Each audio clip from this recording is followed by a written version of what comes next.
Okay, good morning, everyone, and welcome to Dpenomics Academy. My name is Eustace Chigode Oswago, and I am a development economist and I teach for Nigeria Fellow. And I'll be guiding you through today's masterclass. So, if you are joining us for the first time, this is where we build economics intelligence for African transformation. And in our previous masterclass, we examined the world before economics, Adam Smith and the wealth creation. We also examined David Ricardo and wealth distribution. And Smith explained how market creates wealth. Ricardo explained how wealth is distributed between wage, rent, and profit. But then a deeper and more uncomfortable question emerged. What if the system itself is unjust? What if profit is not neutral? And what if capitalism does not merely create distribution tension, but structurally produces inequality? That intellectual turning point is where today's masterclass truly begins. Okay, and once you begin to ask that question seriously, you move from simple studying market to interrogating power inside the market. So that question brings us to one of the most controversial, feared, misunderstood, and influential thinkers in human history. And today we will examine capitalism, class struggle, exploitation, power, and Nigeria. But to understand Karl Marx properly, we must understand the man, the historical moment he lived in, and the system he was reacting against. And so we'll move step by step. And I want you to listen not just as a student of economics, but as observers of the Nigerian economy around you. Because by the end of this masterclass, the goal is not just to understand Karl Marx, but the goal is to understand Nigeria more clearly. So let us begin with the man called Karl Marx. Who exactly was Karl Marx? Now, Karl Marx was born on 5th of May 1818 in Triller, a town in the Rhineland region of Prussia, modern-day Germany. Okay, his father, Heinrich Marx, was a lawyer who converted from Judaism to Lutheranism because the Jewish faced professional restriction in Prussia at that time. So from childhood, Marx witnessed religious discrimination, state power over personal life, legal structure shaping opportunity. And this early experience influenced his lifelong interest in power and institution. And that concern with power become the trend running through everything we discuss today. So from class struggle to inequality to Nigerian own economic tension. Marx first studied law at the University of Bonn. He was rebellious. He drank heavily. He joined radical student circle. He even participated in duel, but his father transferred him to the University of Berlin, and that was where everything changed. There, Marx encountered the philosophy of Georg Wilhelm Friedrich Hegel. Hegel believed that history evokes through dialectics or dialectic conflict between opposing ideas. And Karl Marx adopted this method but transformed it. So instead of saying ideas shape history, Karl Marx argued that material conditions shape history. So instead of conflict between ideas, he argued there are conflict between economic classes. And this became known as the dialectical materialism. So once history becomes a story of material struggle, the next logical question becomes who is struggling against whom? And that question led directly into Marx's core analytical framework. So Marx became a journalist in Cologne. He criticized censorship, state authority, economic injustice, and his newspaper was shut down. And Marx was expelled from Germany, he was expelled from France and Belgium. Eventually, he settled permanently in London in 1849, where he lived in poverty for the rest of his life. Now, this personal experience with instability and exclusion deepens Karl Marx's sensitivity to economic vulnerability, something many Nigerian workers today may find very similar or very familiar. So, in 1844, Karl Marx met Frederick Engels. He met Frederick Engels. Engels was the son of a wealthy factory owner in Manchester, England. Okay, he has personally witnessed factory exploitation during the Industrial Revolution, and he wrote the condition of the working class in England.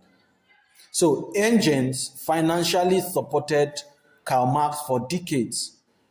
In fact, without Engels' support, Marx might never have completed his major work. So together, they both wrote the Communist Manifesto, which formally begins, "Workers of the world unite." That famous call to unity brings us directly to Marx's central analytical question. So in 1867, Karl Marx published Volume 1 of Der Kapital. He spent years researching inside the British Museum reading room and studying factory reports, wage data, trade and statistics, banking record, and agricultural productivity. This was not emotionally writing. It was not emotional writing. It was analytical, data-driven, and systematic criticisms. At the heart of that criticism stood one powerful question, and that question is Marx's core question. Adam Smith saw harmony in markets. David Ricardo saw distribution tension, but Marx saw structural conflict.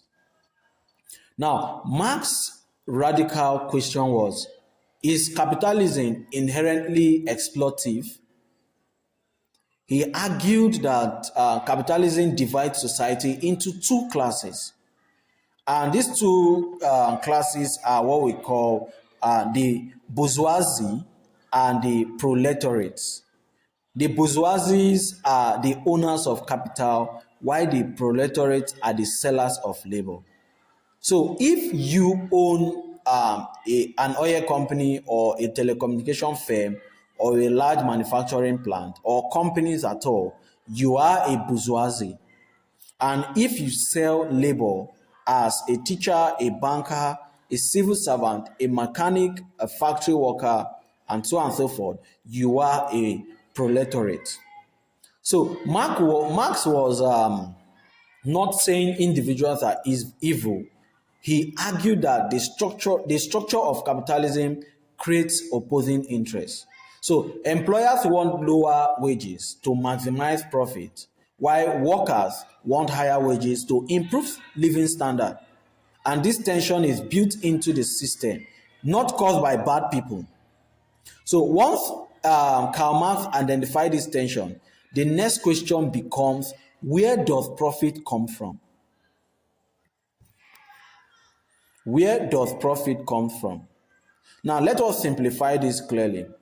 Imagine a worker in Lagos works 8 hours in a furniture workshop. In those 8 hours, he produces chairs worth 100,000 naira.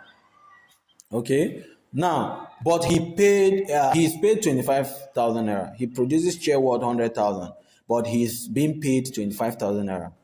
Now, the remaining 75,000 naira goes to rent, machineries, raw materials, and profit. Now, Marx argued that the source of profit is unpaid labor, which is profit equal value created by labor minus wages paid. That difference is surplus value. So Karl Marx separates the working day into two parts, which are necessary labor hours and surplus labor hours. So if in 4 hours the worker produces value equal to his wage, but works 8 hours, the remaining 4 hours create surplus value. So according to Marx, this is the engine of capitalism. So we're going to use Nigerian illustration. Imagine in Nigeria, oil sector generate billions, bank record huge profit, telecommunication firms expand rapidly, yet many workers earn modest wages. So Marx would argue this gap is structural, not accidental. So to understand surplus value fully, we must understand how Marx defined value itself. So Karl Marx expanded David Ricardo's labor theory by introducing what we call the socially necessary labor time. The socially necessary labor time, SNLT. This refers to the average time required to produce something under normal condition using average skill and technology. So why does this matter? Value is not based on individual effort. It is not based on personal speed. It is not based on emotional intensity, but it is determined by societal average production conditions. So let's take, for instance, if most tailor sew a shirt in 2 hours, then 2 hours determines its value. So if a worker produces value equivalent to 8 hours, but is paid for only 4 hours, the remaining 4 hours become surplus value, and that is exploitation within Karl Marx framework. So Karl Marx then moved beyond finance into psychological and society. And this brings us to what we call the alienation. The alienation. Karl Marx argued capitalism alienates with workers, separating them from meaningful human fulfillment, and he identified 4 forms.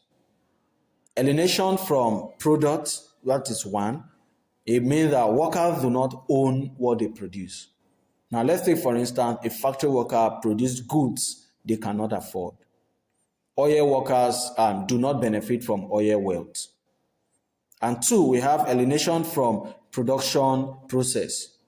Workers lack control over how work is performed. Let's take, for instance, a factory worker and an agrometry called jobs. So we have three: the alienation from human potential. Workers becomes survivor rather than self-expression. For example, graduate in unrelated low-skill jobs or youth underemployment. And lastly, which is the fourth, alienation from other people. Competition replaces cooperation. So workers compete for job, compete for promotion and contracts. So when alienation combines with profit extraction, inequality widens structurally. Okay. Now, Marx argued Capital naturally concentrates because large firm possesses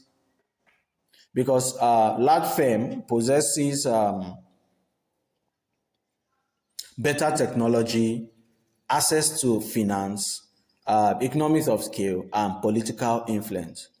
And this results to big firm growing bigger and small firms growing smaller or may disappear.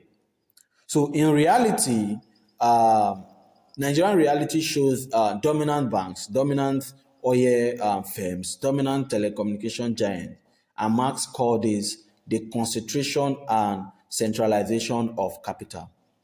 And this centralization leads to instability. Okay, now Karl Marx believed that capitalism is inherently unstable, and the core problem is that workers are paid less than the value they produce. Therefore, they cannot buy back everything produced, and this creates overpopulation, falling demand, and economic crisis. Now, production expand, wage lack, demand fall, inventory rise, and production cut, and unemployment and also crisis deepens. So Nigeria experienced recession in 2016 and 2020. Karl Marx would interpret this as structural crisis. Now, what is the relationship between Karl Marx, Adam Smith, and David Ricardo? Adam Smith saw markets. He said markets create harmony. Ricardo said market creates distribution tension. But Karl Marx said markets create exploitation. So Adam Smith trusted in self-interest. Karl Marx warned self-interest concentrates power. And David Ricardo feared falling profit. And Karl Marx predicted systematic instability. So, for us to connect this into Nigeria, we'll see that Nigeria operates within capitalism. We observe oil wealth concentration, elite accumulation, youth unemployment, informal labor, wage and stagnation, and rising living costs. And Karl Marx would ask, who control oil blocks? Who control land under the Land Use Act? Who control banks? Who control telecommunication infrastructure? And who benefit from government contracts? Modern capitalism now include labor regulation, minimum wage, welfare system, and central banking. So meaning today's capitalism is modified capitalism. Now, should we accept Karl Marx fully? Should we accept Karl Marx fully? Karl Marx predicted global proletariat revolution, which did not occur exactly as expected. However, he accurately anticipated capital concentration, wealth inequality, financial crisis, and labor capital tension. Now, to balance this assessment, we'll talk about the strength.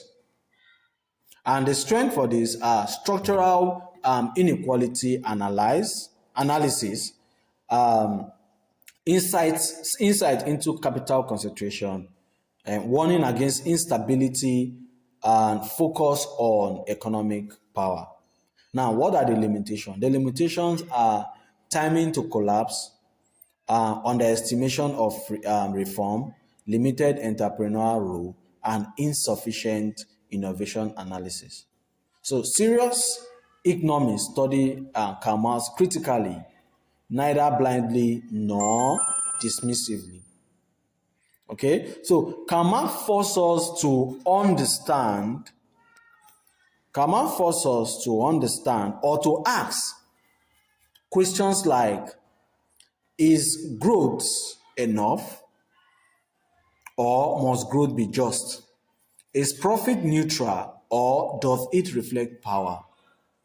To understand Nigerian future, we must understand Adam Smith's theory of production, David Ricardo theory of distribution, and Karl Marx theory of power and inequality.